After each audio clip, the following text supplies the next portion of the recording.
You are listening to Unstoppable Actors, the essential podcast for ambitious, aspiring actors. With me, Louise, the artistic director of Standby Method Acting Studio. And every week, I'll be talking with you and sharing how you can become a paid, working, unstoppable actor, because you 1000% can. An acting career is doable. Are you ready? Hello, and welcome to another episode of Unstoppable Actors podcast. I'm so excited to have you here. Woohoo! If this is your very first episode, welcome, welcome, welcome. I hope you really enjoy it, and I hope you will continue to listen to future and past episodes. And if you are returning, thank you so much. I'm so grateful you continue to tune into the Unstoppable Actors podcast. So for those of you that are new, if you don't know who I am, my name is Louise. I am an acting coach who specialises in method acting, and I have been coaching actors who are predominantly unknown actors, who are literally just getting started, have no credits on their CV, have no idea how to get started, what to do, where to start building their skills up, where to start getting auditions and acting jobs. And I take them from unknowns with blank CVs all the way into things such as Netflix dramas, how exciting, TV soaps, how exciting, stage plays, Amazon Prime films, and landing representation from some of the best agents in the business. And they are some of the things that our students of Standby Method Acting Studio have achieved. So if I can help them go from unknowns, I can 1000% help you. So you are definitely in the right place. Now, as always, I encourage you to download this episode because there's a lot in it and you'll want to keep coming back to it and referring to it. But before I dive into today's topic, I just want to let you know that on the 29th of January, I have something very, very special for you.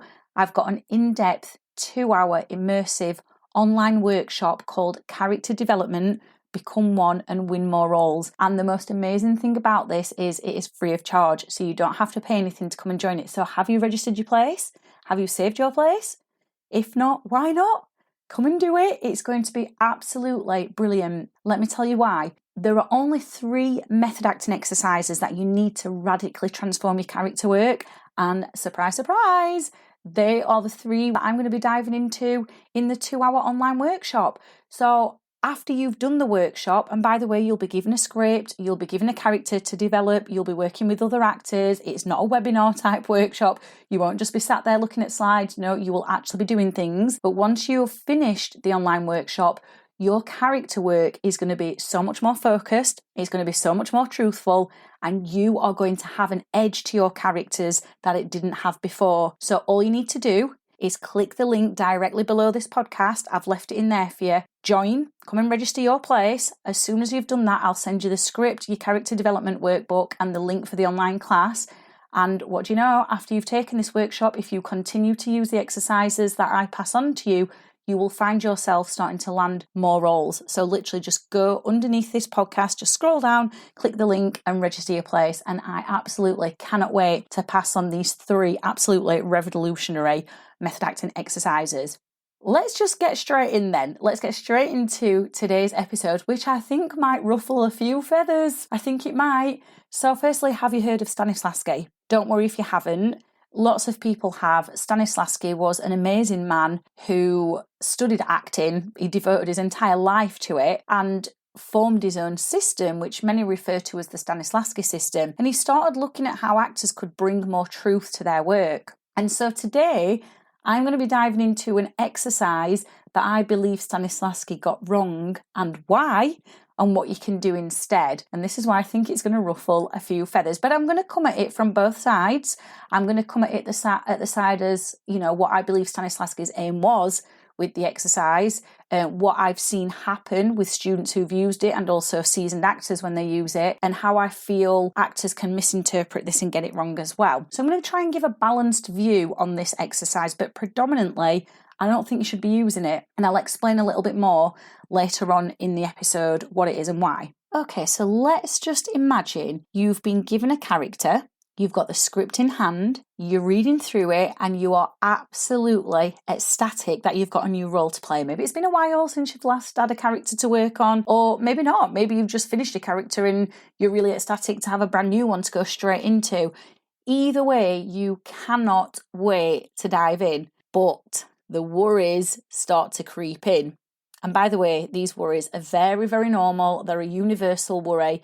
The biggest of all is, how am I actually going to connect to the role? You've been reading through the script and you might have worries such as, actually, we are very, very different. Or it could be, wow, I've never played a character like this before. I don't even know how I'm going to connect to them. Or it could just be that you're just scared because it feels like a big character and it feels like there's a lot of pressure on you. But either way, the main worry is, how am I actually going to connect to the role?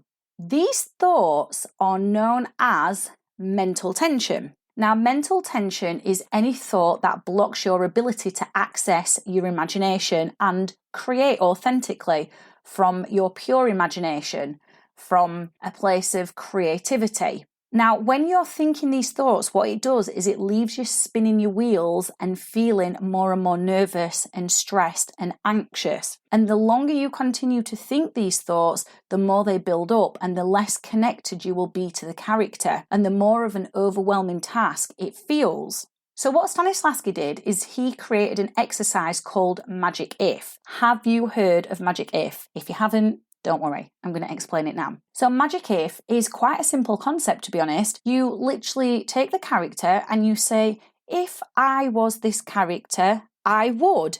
It might be, I would behave this way, or I would feel this way, or I would talk this way, or I would do this. Yeah? So Stanislavski created this, in my mind, to help you release those blocks, that mental tension I've just been talking about, gosh, this character seems so big. I've never played a character like this. How am I going to connect to them? Or, wow, we're so different. I've got nothing in common with this person. How am I ever going to connect to them? So the intentions with this exercise are very, very good. That's what I believe Stanislavski's intentions were anyway. Obviously, I can't dig him up out of his grave and ask him, so I'm just taking an educated guess that that's what they were, considering how committed to the craft he was throughout his lifetime. Let's give you an example then. Let's imagine you are playing a character who is about to rob a bank. And let's make the stakes really high and let's put some circumstances in this. So let's say the person who's about to rob a bank has never robbed one before. They're in a lot of debt to a drug dealer. They've got themselves caught up in this whole gang situation. They've been very naive. But if they don't get the money to pay this drug dealer back, they are going to be killed. Okay, so we've just gone to an absolute extreme. But, in your career, you might get given a character like this, or at least something to play that you don't connect to. We've made the stakes really high by saying that if they don't get this drug dealer the money, they're going to be killed. So their life is at stake. The stakes are very, very high. Now, let's imagine you've been given this role and you just don't have this life experience. You've never robbed a bank. You've never got in debt to a drug dealer. You've never needed to rob a bank. You've never had your life literally on the line, as in someone could take it. So you don't have the life experience to draw upon. And your imagination is blocked because that's what you're thinking. Wow, I don't connect to this person. I don't know what it's like to be in their shoes. This character seems huge. I don't just want to play the typical gangster. And that's the thing about method acting. With method acting, we're looking for the human in every character. We're looking to create a unique, authentic character. We're not looking to play a gangster the same way everyone else does, because there's nothing unique in that. We're looking for your version of this and the human in them. So what you would do if you were to use Stanislavski's Magic If technique is you would say, if I was in this situation where my life was on the line and I had to rob a bank to repay the debts that I owe, I would feel this, or I would do this.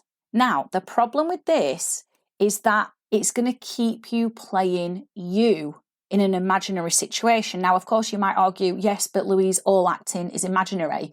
Yes, it is. We are acting under imaginary given circumstances. The other problem with Magic If is it brings the magnanimity of the role and of the stakes down to you, down to the level of you where you're at right now. And you don't have these high stakes in your life right now. So the stakes become lost. and it keeps you playing you, which I've already said. We don't want you to play you. We want you playing this character within the set of circumstances within the script. So instead of using magic if, now magic if really should just be a starting point. It's just a starting point, it's not the end result, it's just to lift that block. But where I feel actors go wrong is they then continue to use magic if throughout. And again, as I've already said, the stakes are lost and now we're playing you rather than this character. Instead, I encourage you to play detective. Play detective to start your character work. What that means is you need to read the script again and again and again and again and again before you even bother getting the character up on its feet. And as you're playing detective, you're looking for clues about who this person is, their behaviour, their feelings, etc. So you can start to pull these clues out so you know you're using everything that the scriptwriter has given you. So you're not making anything up. You pull all these clues out and you start to document them in a character development workbook, which you can just do using a notebook. Now, if you do sign up to the online class on the 29th of January, that is one of the things I'm going to be giving you. I'm going to be giving you a character development workbook. So if you want one that's already laid out for you and you need some guidance, then that's another reason to sign up to the class. But what I would like to say to you is, when you're reading the script over and over again in the initial stages of this character development work, do not put any pressure on yourself to have a solidified character. Don't put any pressure on yourself to have made concrete choices.